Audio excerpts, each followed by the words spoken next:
Yo, welcome Old Gits. Thank you for joining us this morning. And shots fired. Donald Trump, shots fired.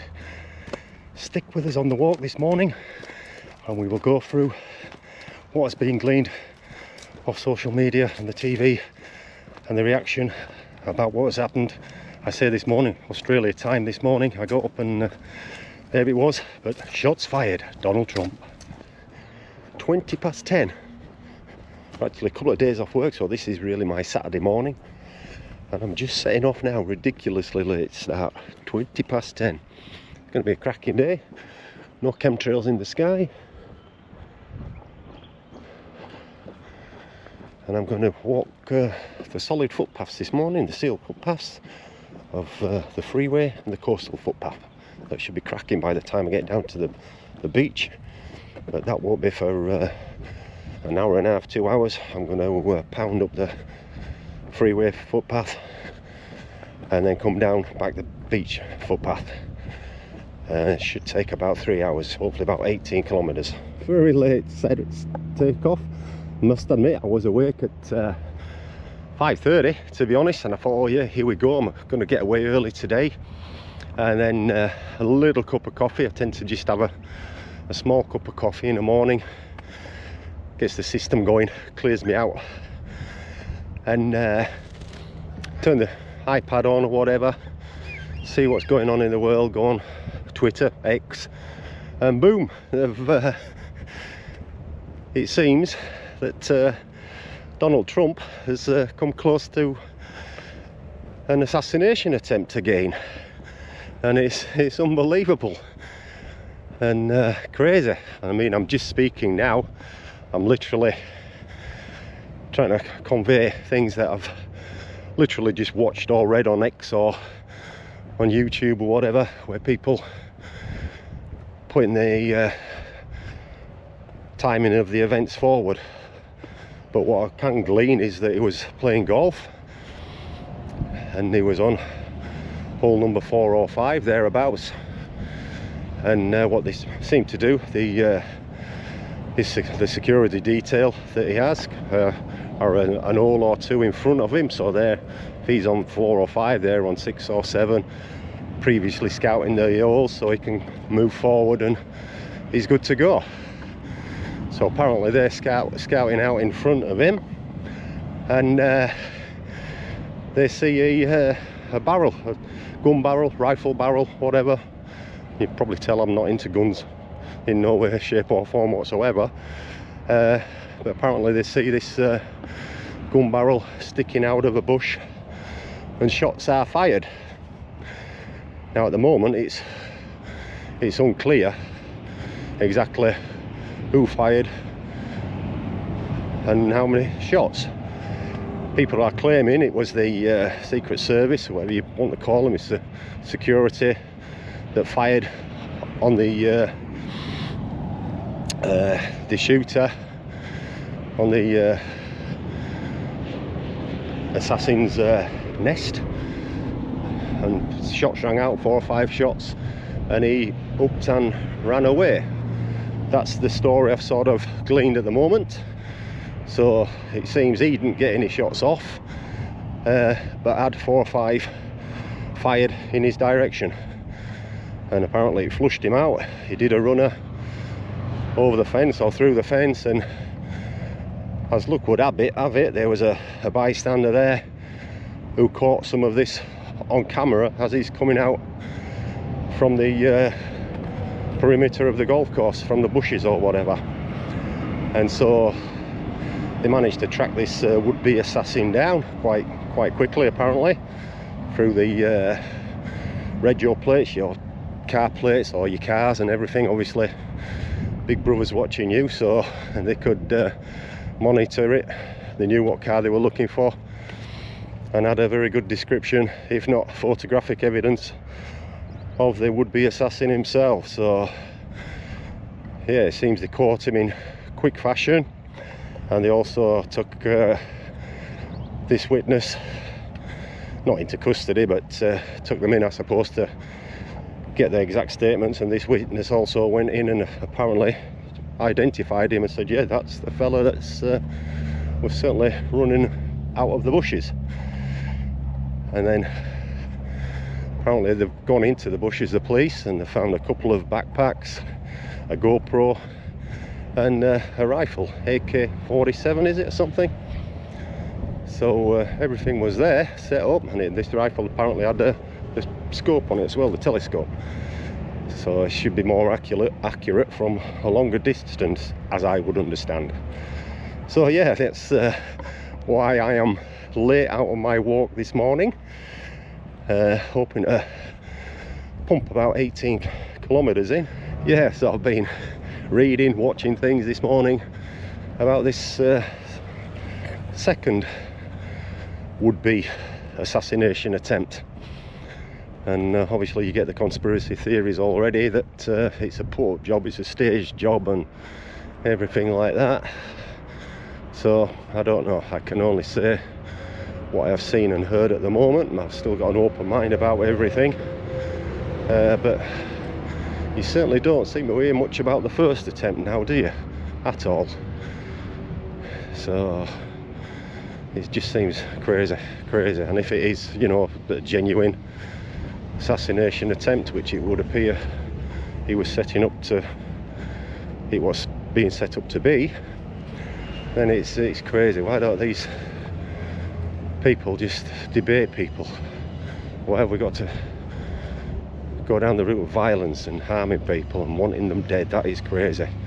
No matter how much I would disagree with people, and I do disagree with a lot of people on a number of subjects, quite cheese and chalk, you know, it's black and white disagreement. I mean, we have genuine debates with some of me and my mates, and we're polar opposites, but we take it on the chin. I might be wrong, they might be right. They'll give me their points of view and whatever evidence they can back it up with, the receipts or whatever, and I'll say yes or no and give them my point of view and what I might think about things and my sort of evidence. And yeah, we at times agree to disagree, at times I'm certainly wrong, and at times I know I'm right. So it's that's how it should be. And then if you're a politician, you let the people decide honestly. Put your case forward. If your argument is so good, you don't want the other person dead because your argument stands on its own 2 feet, and your electorate or your voters will say, yep, we like that person, let's have them, let's go for them. They talk a lot of sense or whatever and they back it up. But all this is, it's just such a violent world now. And yeah, I mean it's crazy that I say something wrong on this thing or on my Facebook page or whatever, or on Twitter, and I do have a lot of I do put a lot of sarcastic comments. I'm typical Yorkshireman that way, very sarcastic, no harm meant, and I hope no harm is taken. But apparently nowadays, yeah, you can go to jail for having a light-hearted bit of banter or whatever. And yeah, it's got quite stupid, really. Certainly in the UK, where I'm originally from, obviously. Taking people out of prison, proper criminals who deserve to be in there, to make space for somebody that's put an offensive post on Facebook. Crazy. And what do they say? When the government fears you, that's democracy. When you fear the government, that's tyranny. So yeah, we seem to be way down that path at the moment, don't we? We're not at the beginning of it, we're way down that path. And it's going to be interesting what happens in the future. I did say to some relatives the other day, some relatives, close family, I said they are determined to kill this fella, Trump. They're determined, they want him dead. And I wasn't joking at all. I still believe they want the guy dead, obviously. And they don't mince their words either. they in no uncertain terms are telling you what they're wanting to happen, what they're thinking, and it's a crazy situation. But anyway, that's my reason for being late out on the footpath. So yeah, we'll get back, and I'll probably be glued to the small screen and Twitter and Facebook and YouTube, seeing what everybody's putting up, and see if we can get a more concrete, established order of things than what actually occurred. But at least no harm has come to anybody. I think it includes the shooter. I don't think he was harmed, although shots were fired. But everybody is alive. So we'll see if we can get to or see if they do get to the bottom of it. But there's still a good while to go before those elections in America, and I was saying, like I was saying the other day to some close family, they want the guy dead, and I do believe there is going to be a huge event before the American elections on November 5th it is, I think. Early November, I'm pretty sure it's November 5th this year anyway. Or do they hold it on November the 5th all the time? I don't actually know, maybe somebody can answer me that one. But or is it a first Thursday or first Friday in November? I don't know. But it's always first week in November, and I do believe that there's something huge. I mean, at the moment as we speak, if you're watching events around the world, to me they're poking the bear's nose, getting with Putin. What's going on there, I have no idea, but I think there's some people that are determined to start war there as well, a full-blown war, not just what's going on with Ukraine, although you get very little information regards that. It's just the war in Ukraine. That's why your gas prices have gone up and your electric's gone up and all that rubbish. War in Ukraine. But yeah, it's crazy, and you've got these warmongers.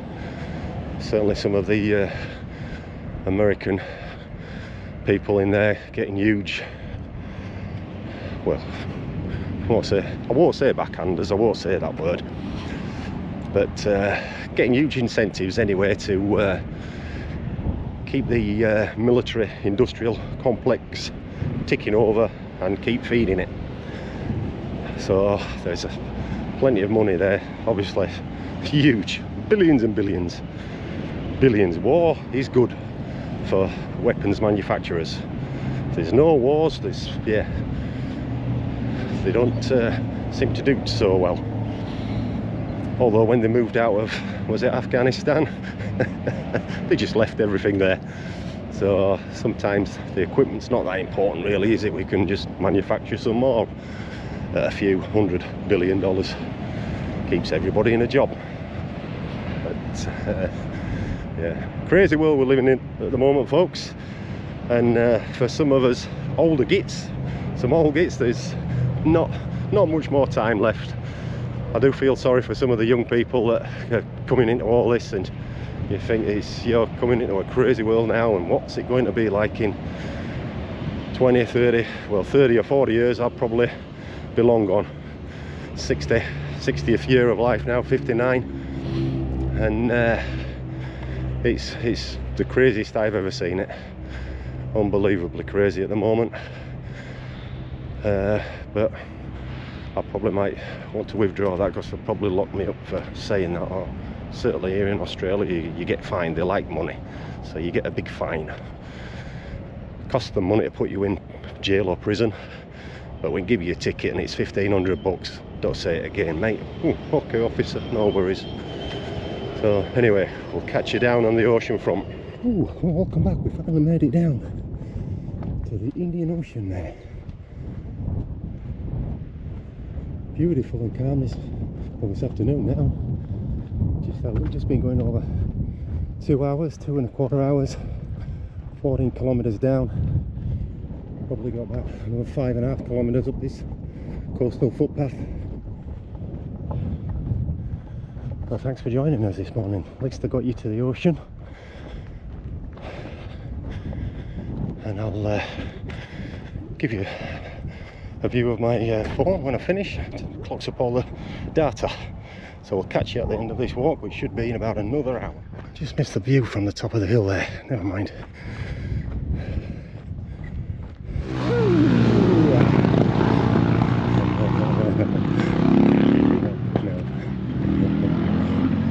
Don't forget, like, subscribe, hit the button, push the bells, ring the bells, push the button, whatever it is.